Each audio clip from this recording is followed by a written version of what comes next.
وروى ابن كثير في سيرته في السيرة النبوية أن جبريل في ملائكة لا يعلم عددهم إلا الله نزلوا ليصلوا على جنازة معاوية ابن معاوية المزني لما توفي رضي الله تعالى عنه. فنزل جبريل وأمر النبي صلى الله عليه وسلم أن يصلي عليه وهو في المدينة، والنبي صلى الله عليه وسلم في تبوك، فصف النبي وصلى عليه وصلى معه جبريل والملائكة والصحابة.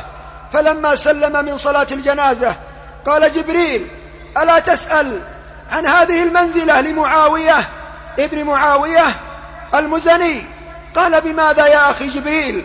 قال: بكثرة قراءته لقل هو الله أحد قائما وما